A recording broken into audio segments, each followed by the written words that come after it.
All right, it's thinking. And we're live. Welcome to the Foundry. This is our weekly live stream where we sit around and nerd out about marketing stuff. Off air we were nerding out about cameras, so you see how you kind of see how the flow goes here. Um, 100%.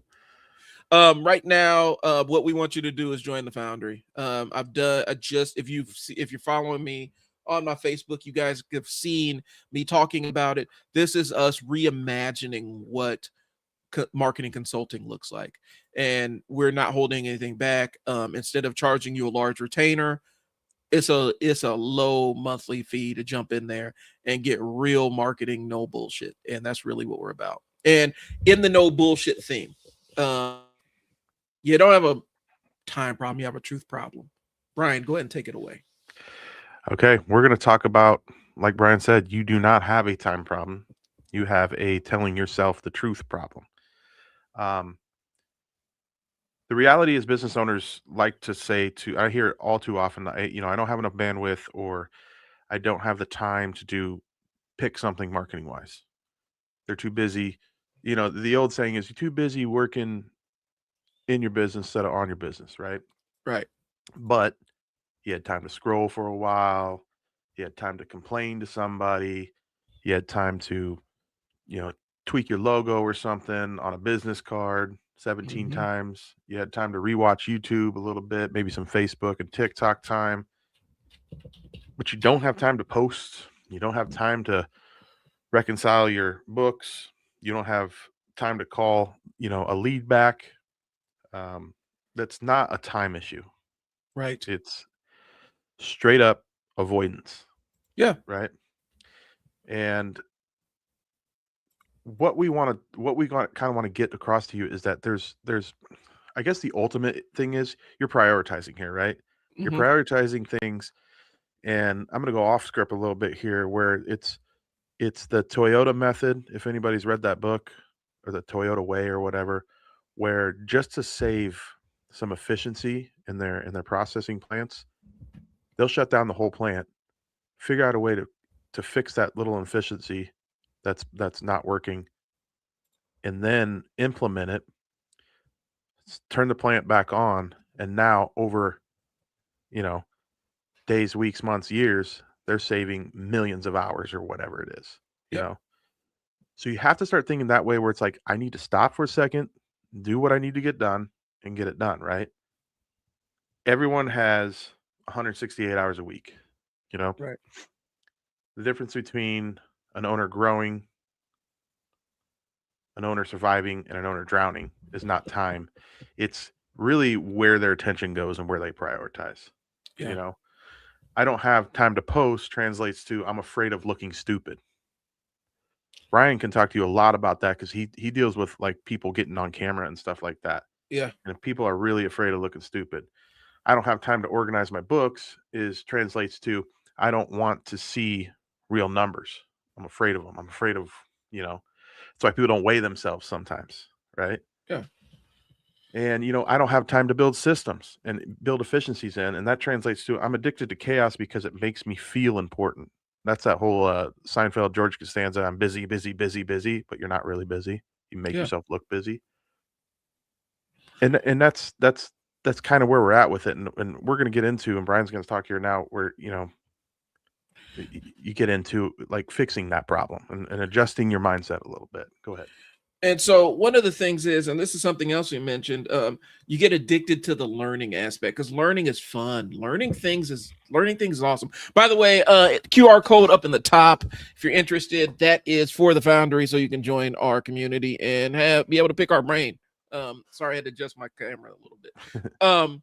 But anyway, you get addicted to this concept of learning, and learning is fun. Like you get to learn new things, you get to use your imagination and stuff. The problem is you get cooked into this always sitting on first base and never trying to make the move to second base because the gap between first base and second base is pretty scary, right? Hmm. A lot of bad things can happen between first and second base, but at the end of the day, it's all a game. You get out and you get another at bat and you get to try over again. Okay. And I think what happens is a lot of times you get hung up in what you're comfortable with, as opposed to what you're uncomfortable with. And so the chaos feels comfortable. And that's for me as an ADHD thing. Sometimes chaos feels comfortable. I used to when I was working residential shelters and running programs with kids that had behavior issues. People used to tell me I was really calm when everything was turning upside down because I was at ease. I could find the calm with that. But when I had to sit down and do paperwork, sit there and document this and write court reports and stuff, that's when it got stressful. And so some people are happy within that framework of the chaos and they never take a step to emerge from it. Or they never lean into the things they don't know how to do. Okay. And that's what we're talking about. You have the time, it's what you're prioritizing. Are you prioritizing your comfort or you're prioritizing your growth? Because you can't do both at the same time. You have to decide, I'm going to lean into an area that's uncomfortable for me. 100%. And I'm going to learn how to be comfortable in an uncomfortable place. And that's where the growth really happens. Some people never do that. They want to stay in their area of comfort. They want to stay in their zone of comfort and expect magical outcomes. They expect all these things to fall into place. And that is not how the world works. That's not, especially with business. It's uncomfortable to get a real sense of what your numbers are. Yeah. It's uncomfortable to turn on the camera and talk to strangers. It's very uncomfortable. I do it all the time. I do it multiple times a week. It's still not the most comfortable spot for me. But it's something that I've leaned into doing. So I've gotten more and more comfortable. But yeah, I think the learning trap is a big thing. Staying in your comfort zone is a big thing and never expanding. You have time for all of this stuff. It's task avoidance. Okay. It is task avoidance. It's not doing the hard thing because the hard thing requires you to think about it. I know I've gotten off of, but here. No, what's funny is you did all that without the notes. Yeah. And it's literally almost verbatim what the notes say because being busy is a narcotic. And that's what you're saying. You get addicted to that chaos and you understand that, you're addicted to putting out fires and reacting to employees and running errands and being needed, like you said, right? Yeah. But when it comes to stuff like your books, like you said, or posting content or getting on camera, reviewing your numbers, you're tracking your KPIs, stuff like that, that makes you feel like what you were alluding to. It makes you feel exposed, right? Yeah. It's scary that, like you said, first to second base, it feels scary. And I guess we're coming in a little hot today. I get that because it's a frustrating thing to hear from people so many times that they don't have time. But there is some empathy here. We understand that it is mentally exposing and scary in order to get past. Like it's something to get past, and it can be done. It's understanding and prioritizing, the right things, right? Right. I think that's a big thing. I think it's, sometimes it is when the chaos is swirling around you, leaning into your discomfort and taking that deep breath and saying, okay, what is the thing that's really the fire versus what is the matchstick? The fire will burn your building down. The matchstick will burn itself out. You'll just have a little bit of smoke residue. And I think that's what happens to people. They get too caught up in thinking that every matchstick is a fire. Yeah. And the fire will consume everything while you're messing with the matchsticks. And I think people get too caught up into that. Specifically when it comes to delegating to employees, you're scared that if you hand it to this employee, they're going to fuck it up. They're going to screw it up. They're going to fuck it up so bad that it's going to be broken and everything else. And you don't allow them the benefit of screwing something up royally and then going back and fixing it. But even that, do you think that that's them justifying? That's them saying that to themselves. They're worried that it's going to mess it up when the reality is that, like, I'm going to go off some of the notes here.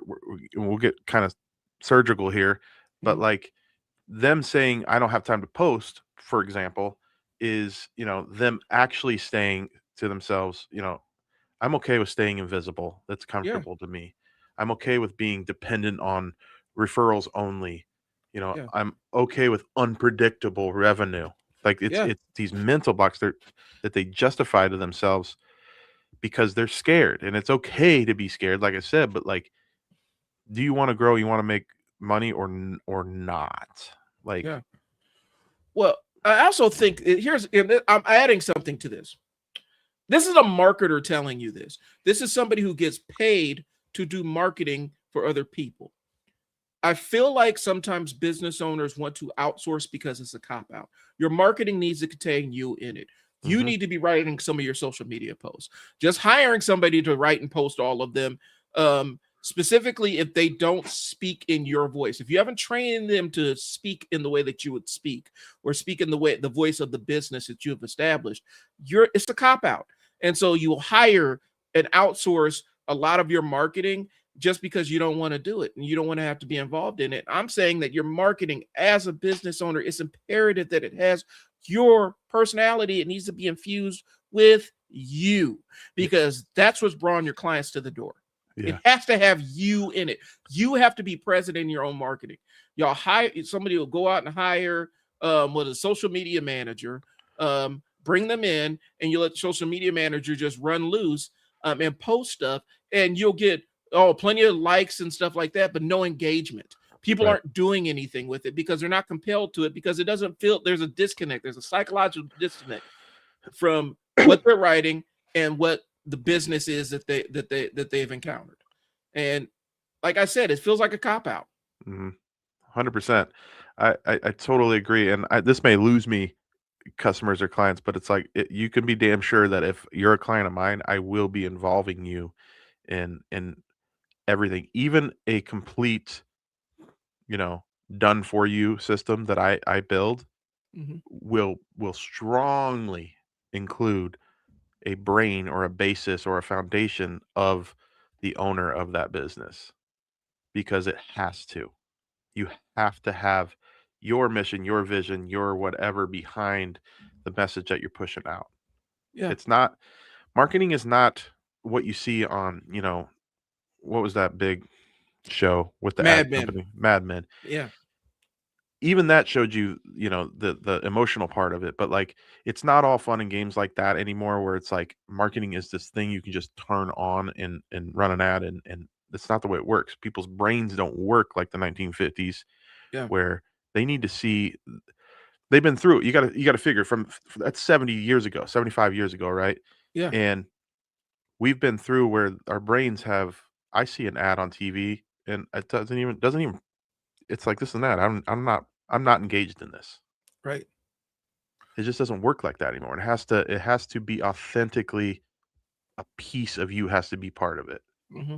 So getting away from it, I think what we're getting at here is you trying to like cop out, like Brian said, and offshoot it to somebody else. It doesn't work that way. And if somebody does that for you, you're wasting your money. You're Yep. better off just not doing anything at that point. And to me, I think that's an important piece, an important consideration. I could see an ad for something I have no interest in if the ad is delivered in a way that is interesting or shows some of the personality of the person who created it. I will save that ad and come back and watch it. Like, that is an amazing piece of creative, Right. because it was inventive. It captured a little bit of the personality of the person that made it. It doesn't feel like some generic template kind of thing. Right. I will lock in on that. And that was the trend that people were riding when it came to doing these meme inspired ads, right? Like Right. these meme ads where they're taking a viral internet meme and making their own ad out of it, where they're putting themselves into the meme. That was initially the idea behind it, but now everybody's doing it, and you have to find a way to stand out a little bit more.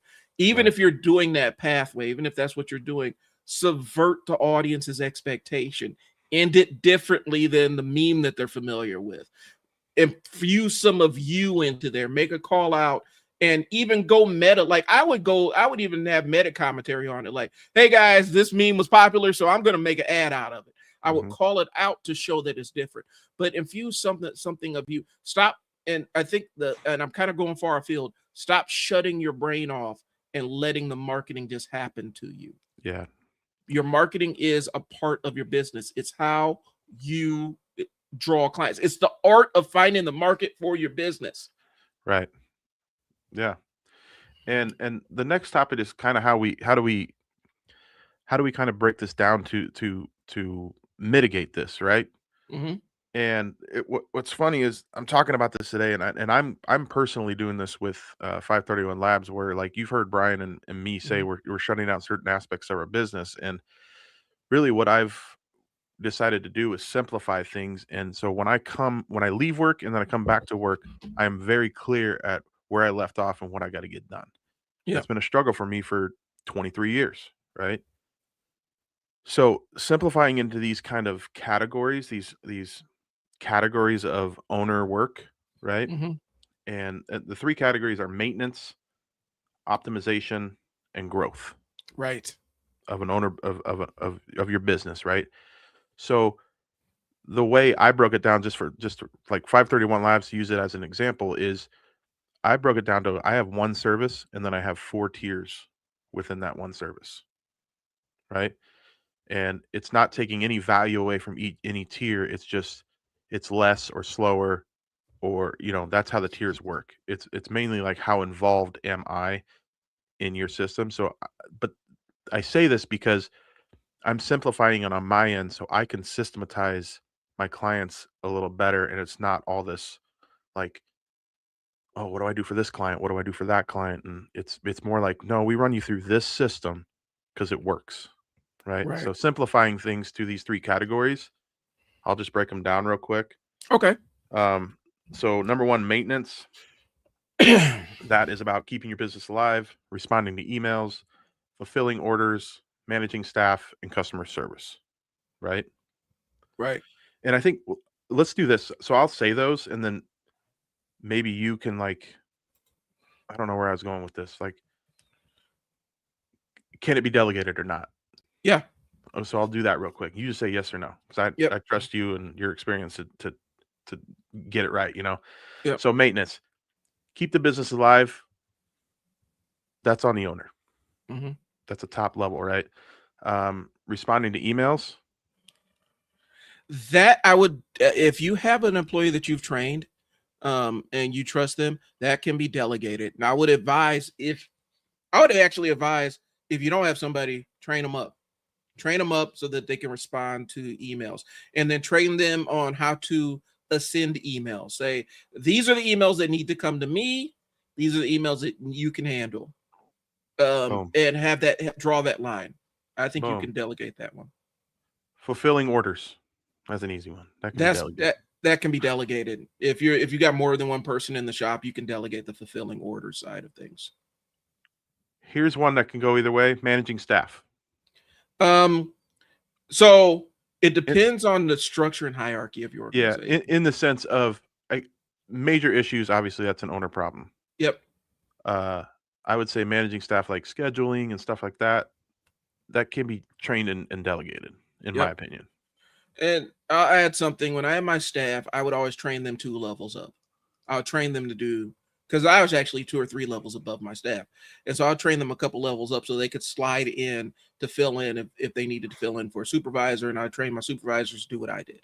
Um, And what does that instantly do? I mean, I know you already know the answer, but that instantly gives you space yeah. to to do something else you need to get done, Yeah. and those leveled up staff can step in for a Well, moment. for me, it was, hey guys, I'm going to be basically, we had to drive to Kearney for these, when I was running my shelter, we had to drive to Kearney for our meetings with the state. And that's where we got FaceTime with senators and stuff. Hey guys, I'm going to be going out to capture contracts and get money and do things to expand our shelter. Supervisor, you are currently the director.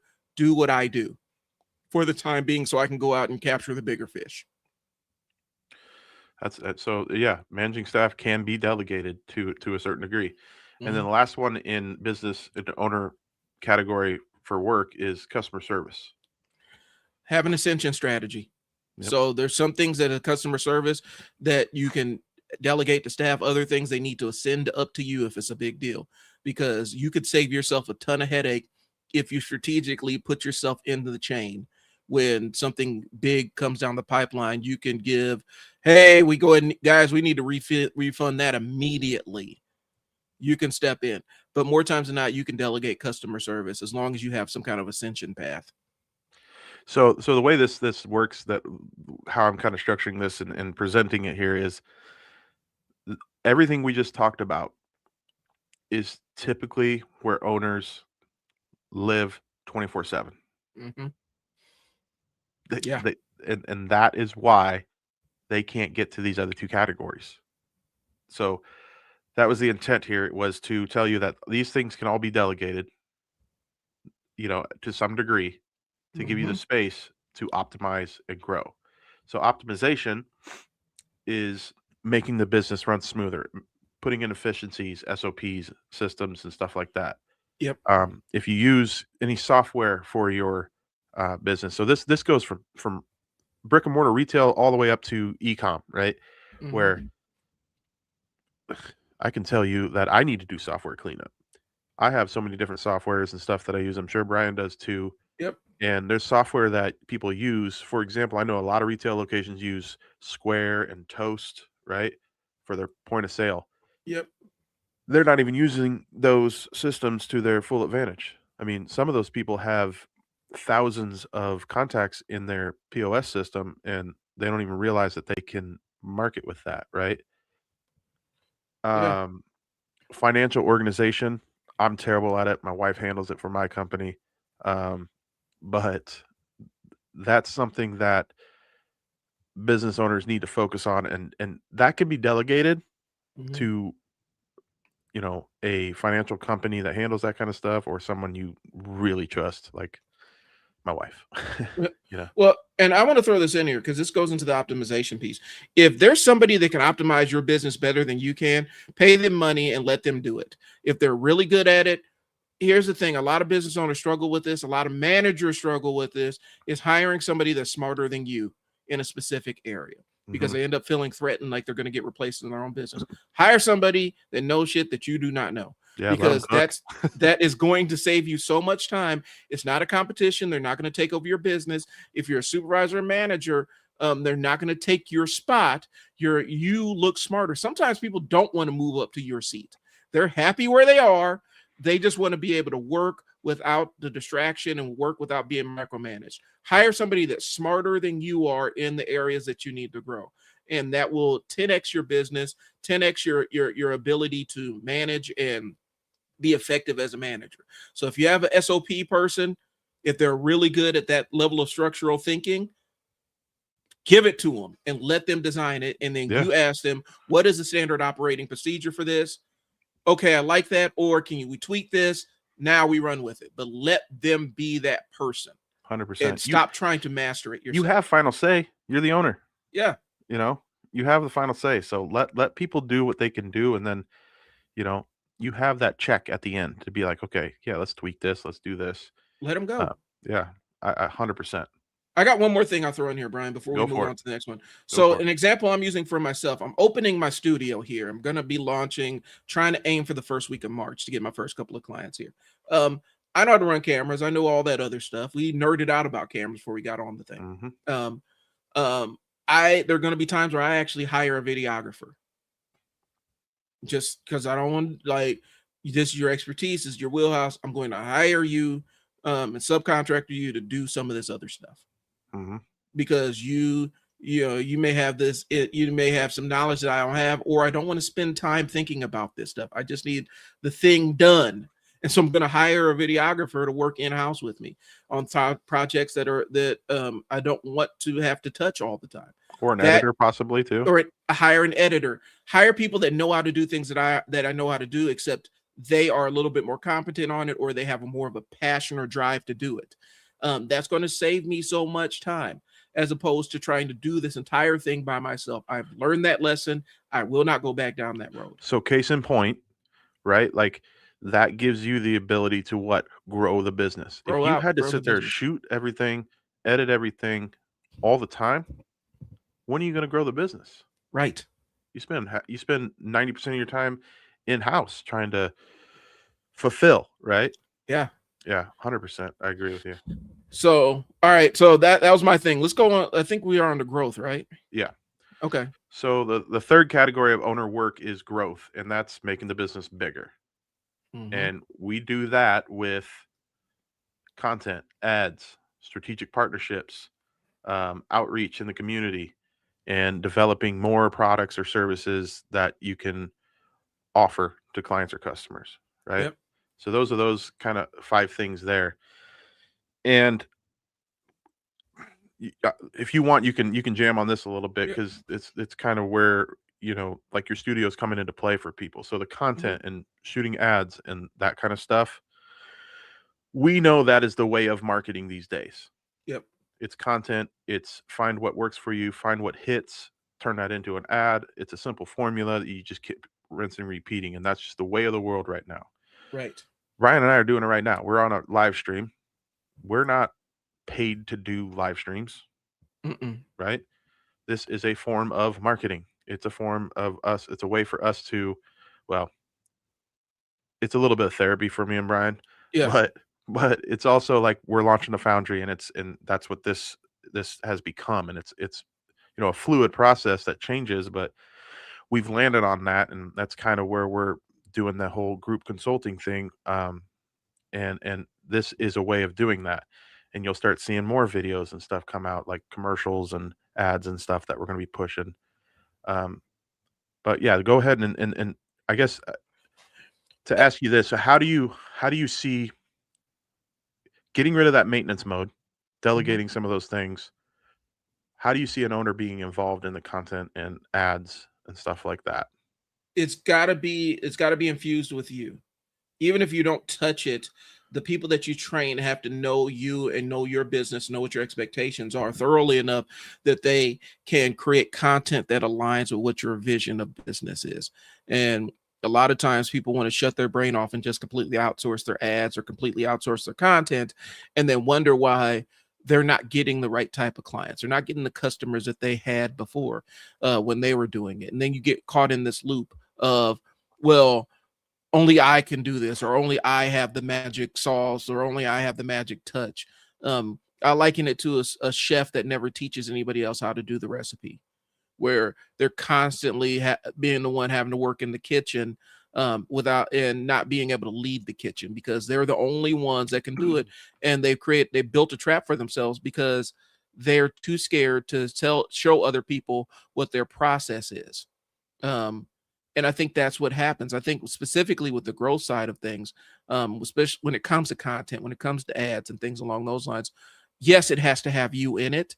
And sometimes you may have to take lead on some of this stuff. Some of the content may have to be you. Gary Vee is in his content. You never see anybody else represent Gary Vee's brands outside of him. Um, when the Hermosis, Alex and Layla Hermosi, they are typically in their own ads, but they have an entire team of people writing the stuff, shooting the stuff, editing the stuff, but they are the face of it. You don't have to be that layer, that level in depth, but you need to have you in your business. Yeah. I've seen too many business owners. This is a pet peeve of mine. I've seen too many business owners. They'll hire a marketing agency, and the marketing agency says you need to look professional.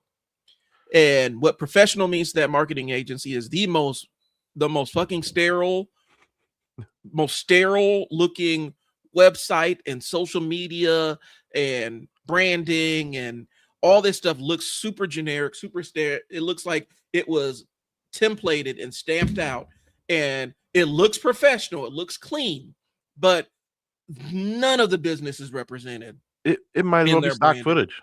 Yeah, it might as well be. And that is owner not stepping in it, not feeling confident to challenge that marketing agency and says, yeah, this website looks beautiful. It doesn't represent my business at all. Mhm. It doesn't have any of our personalities in there. It's too clean, it's too polished, or it's not clean and polished enough. It looks kind of amateurish, and that's not what we're going for. It looks too fun. We're not a fun business, we're a serious business. Yeah. Like there's not enough personality of their own business infused in the website, but they outsource it to this marketing agency who has 5 other clients who are in the same industry, and all they're doing is giving you a variation of the same template that this bakery down the street used. They just changed a couple of colors and made it yours and changed the font. And so now this is now yours. Right. And it's the same thing. 100%. And I'll keep going here with like, that's the content and like ads type stuff. Yeah. But then the reason the owner has to be involved in the next couple things here is because it's there's some perception to some of this too. Perception is reality, right? So if you're going to do a strategic partnership with somebody, that person wants to talk to the owner. Yeah. You have to have that time. You have to have, if you're too busy in maintenance mode, you can't go form strategic partnerships that might grow your business 2, 3, 5, 10x, right? Yeah. We all know that you're one strategic partnership away from growing your business massively. Yes. Right. And same with the strategic outreach, which is like community stuff. Like, you have a business in your like a local brick and mortar type spot. You need to be involved in the community. I mean, people will argue like, no, you don't. I know people that have businesses that don't do anything in the community. Look, there's outliers for everything. There's an argument to everything. I would say, generally speaking, if you own a business and you want to be involved in the community, you're going to need to be a part of that process as an owner. Well, they found a brand ambassador who could represent their interests just as well as they can. But the ones that are successful put a lot of road work in teaching that brand ambassador, this is what our business is and this is what it is not. 100%. You have to be an evangelist for our business. You have to understand the entire Bible of our business and carry it forth. So you have to have a layer of understanding of business. The brand ambassador has a layer of understanding of the business that it may exceed what the business owners is. But the thing they can't replace from the business owner's perspective is your vision. Sometimes you're the only one that gets your vision. And that's where you put yourself. That's where you put yourself in the marketing side of things. So it's got to be your vision. It can't be somebody else's vision. Yeah. So that's a good point. So you can have somebody out there representing you, but you damn sure have to, when you're starting. Yeah. It has to be you. And Brian's right. You're damn sure they have to know your vision and be on board. They have to damn near be brand disciples, right? In order to do that stuff for you. And going back to strategic partnerships, those are like typically handshake deals and stuff. And those are stuff that's owner to owner. I would say 99 times out of 100, it's owner to owner dealing those. And if you don't know what a strategic partnership is, it's like, okay, I deal with now I'm going blank. So you run a boutique craft burger joint, right? Your strategic partnership, in order to deliver your specific vision of hamburgers, you have to have a strategic partnership with the bread maker that makes the buns the way that you like them. Fair. And the way that, and so that I would see that as a synergistic strategic partnership. Right. And they allow you to create your vision of what the food is supposed to taste like, and things like that, and how it's supposed to be presented. And so that's a strategic partnership. Perfect. That needs to happen at an owner level. And I can run with that because that's a deal you make with the bakery or whatever in this example. And you say, listen, I'm only gonna use you. I will tell people I'm only gonna use you. And you're gonna give me a deal on my burger buns. Yep. So you just lowered food costs. Yep. You got what you wanted in a quality product, and you've made this strategic deal to help your business. Yeah. Right. That's a good example of a strategic partnership. We ran into it. Do you remember, was it Budsy Ledoux's? Used to be the Cajun restaurant downtown. They had the thing we used to go down there for was their red beans and rice, because their andouille sausage was phenomenal. And we had to sit down and say, where do you get your andouille sausage from? And they had this very special partnership with a supplier that provided this specially, that they had a special seasoning mix that they used that made their andouille sausage really work and stand up against their red beans and rice. And we asked them, like, yeah, but you would have to be a vendor, because we have a very special partnership with them. And that was their only supplier of that specific food item. Right. That's a perfect example as well. And then the last thing is product development. Now, while an owner should involve, all employees and whatnot, Mm-hmm. they are ultimately the one with the vision of where do we go from here? What do we start Yeah. offering? Um, what makes sense? And, Yeah. and and if you can't, again, going back, if you're stuck in that 90% maintenance mode, you're not going to find time to do these things. That's the whole point of this live stream, is that if you're stuck in maintenance mode, you can't do any of these things. Right. And what we're telling you, you also can't just outsource them completely. So It's that's go ahead. it's the client, it's the patient on life support, right? Hmm. Like when they're in critical condition, they need ongoing support. You have to be on top of it all the time. But as they get better, as the business gets better and gets stronger, you can start stepping away. It's almost like what a parent does. As your kids grow, you start stepping away in terms of things that you allow them to roam a little bit further away from the house. You allow them to do a little bit more as they grow. That's what your business is. You have to step out of the way and allow it to grow. But if you constantly have to have your hand in every single every single part of the business, where you never outsource, you never delegate, you never do anything, you are stuck in that maintenance mode. You're keeping the business alive. You aren't a business. You are a person that's doing business. You are a one-man shop, even though You you have, have employees. and I've heard it recently told like this, like you have, if you're stuck in 90% maintenance mode or 100% maintenance mode for that fact, you are a person that you own a business, but it's no different than a job. Yeah. So our notes here are so that's the three categories there, Mm. and then the notes here. I want to share, like, we understand, again, we're empathetic to it, but it's frustrating to hear from business owners all the time, and Mhm. it's we're not a Brian and I aren't immune to it, Yeah. right?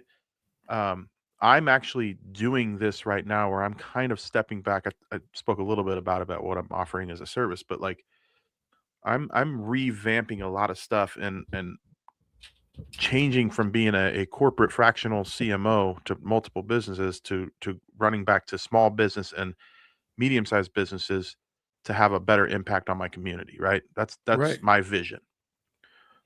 Impact my community by helping small and medium-sized businesses in my community. That takes Yeah. time.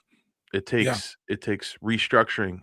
The same systems that work in fractional corporate America don't work for small business, right? It just Right. doesn't work that way. They don't have the same budget that corporations have.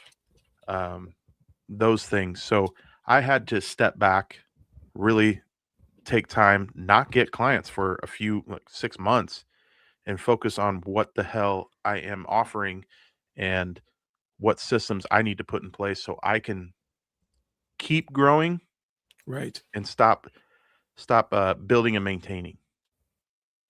Right. And it's nerve-wracking. Like, I know I'm in that mode. It's nerve-wracking. But it's like right now we have a 16-year-old, and she is 4'8", and she needs to drive. And neither one of us want to allow her to drive, but we have to. We have to allow her to take that journey. You got to. Like, you don't want to, Yeah. but you got to. And I think that's kind of the road where you gotta, like, all right, so I don't necessarily want to do it. It sucks. I'm Yeah. scared. It's gonna be super, super uncomfortable for me, but I gotta let this piece go, or I got to outsource this, or I got to make this transition because it's holding me back. Yeah. It's all holding you back. Yep.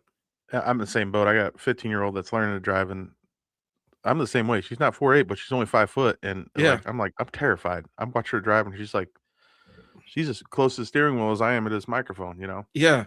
Um, And like, we're but gonna have to get her booster. Like, we're gonna have to get a booster seat and pedal extenders for her. But something. it's scary, but that's a thing that we have to endure. Um, Yeah. and that's part of what you have to do with your business. You're gonna have to stand on the ledge and decide, I am no longer the chief problem solver in my business. I'm not the person that has to solve every single problem. I have staff that I pay money to. I need to train them to do some of the things that I do. Mm-hmm. And it's not going to make me useless. It's not going to invalidate my position or threaten my position, but it's the thing I need to do to grow. 100%. And to take this a little further, that's kind of it for that topic, Uh-huh. except for the fact, like, this is kind of the reason for this is one of the things that the Foundry offers, right? Right. And it's accountability and clarity, right? So the reason Brian and I kind of built the Foundry wasn't because people need more information necessarily. They need some sort of structure. This is kind of what consulting is, right? They need more structure. They need someone to look them in the eye and say, "This is the one thing that you need to do this week. Stop hiding from yourself." Yes. Right? Yeah. So inside the Foundry, you get things like weekly, what do you call office hours? Sorry, Office hours, weekly coaching. That's what we're doing right now. So weekly clarity on what matters for you. We can go around in a round table and we can get your, that's what it's built for. Simple execution assignments, real world marketing fixes, no jargon, no bullshit, no 90-day fantasy plans that you're not going to, just like a New Year's resolution, you're not going to stick to it, right? Yep. Practical, most times uncomfortable, revenue Right. moving ideas and work that you need to do.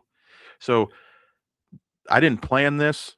I was meant to talk about that topic. And then it started clicking in my brain where it's like, this is exactly what the Foundry will help people with. That clarity and accountability is what we all need, not just we need it too. Yeah.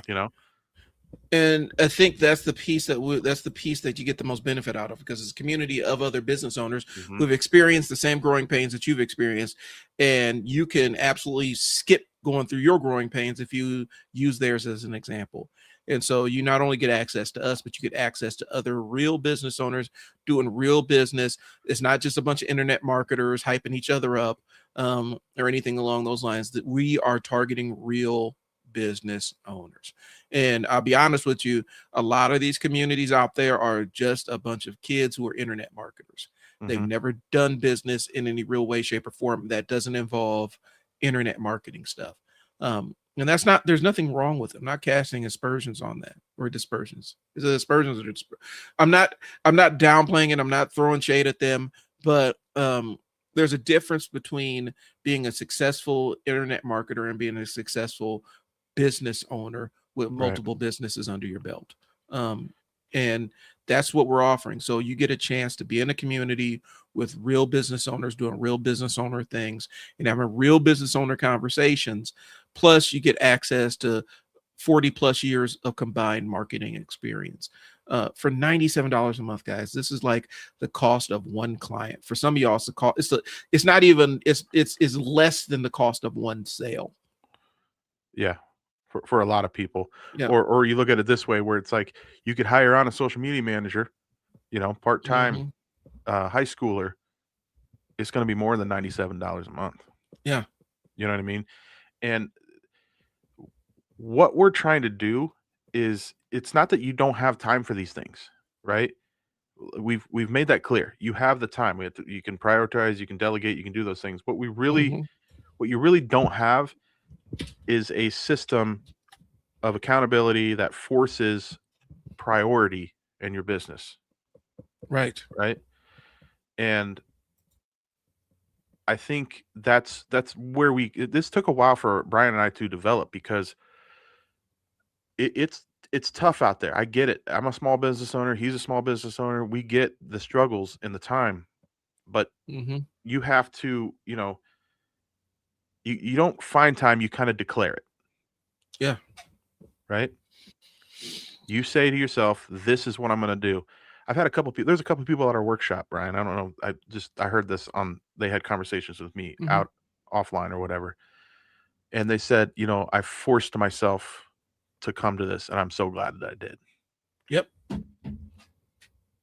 I learned so much in that 90 minutes that I needed. Yeah. And what's funny is I've seen a couple people using it on Facebook. some of the That's stuff. what I want to see. That's what I want to see. And because that shows us 100%. That shows us that the time that we put in planning our workshop, we did an AI workshop on how to integrate AI with some of your marketing stuff and outsource some of these tasks where it's not low leverage AI use. This is stuff that actually moves the needle and saves business owners time. We did an entire presentation about it. We got another one planned. I think that's going to be the email marketing one, if I'm not mistaken. But this is the kind of stuff we want to create. What we're doing right now, this is going to be broken. This is probably going to go into be one of our trainings on how to delegate with your business and how to prioritize stuff with your business. This is the kind of stuff you're going to find in the Foundry. Yep. And this is the kind of content that we want to make. This is the kind of help that we want to give people. Instead of charging you, for me, the price will be like $3,500, $4,000 a month retainer for the level of access you're going to get in the Foundry. I'm going to charge you $97. That price ain't going to stay $97 forever. No. But to get you guys in the door so that you guys can get some of the benefit, that's what we're doing. And it feels like we're hard selling, and it feels uncomfortable hard selling, but that's the level of value that we're putting in planning and stuff like that. Yeah. And again, I didn't plan on even like pitching the Foundry at the end. It just made sense that whole accountability and clarity part is what people really need right now. And I just, in my brain, it's like that is exactly what we built, Yeah. Because for that price point, you get so much knowledge and experience and stuff. And the idea is that you go put it to work. Right. So I guess, yeah, hit the QR code, hit the links, do the doobly-doo wherever they're at. Yep. Come join the Foundry. If you have questions, hit Brian or I up. Direct message me. I don't care. I'm not offended by any of that. So wherever you're seeing it. Yeah. Walk up to me if you see me at locally, ask me about it. Yep. But I want to kind of throw these in at the end here. Okay, go for it. Just some rapid fire questions for people to that watch this video to ask themselves, right? Mm-hmm. What are you avoiding right now? Answer that question for yourself. What task would change your business if you were able to make it a habit and do it weekly? And another one, if I audited your calendar right now, would it match your goals? Probably not, but that's a question to ask yourself. And the final one, if I audited your bank account, would it match your priorities? That one might hurt people. Yeah, that'll hurt my feelings too. Same. We're all in this together, and I guess that's another thing. If you're tired of pretending that you don't have time, I recommend you come into the Foundry, build with us, grow with us. That's what we're trying to do here. And again, I'm not trying to hard sell.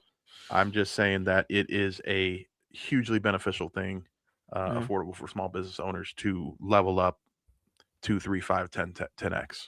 Yeah. I'm going to hard sell it because I think this is I'm changing the entire way I consult based on this because I believe in it enough where I'm like, this is the only way I want to do consulting.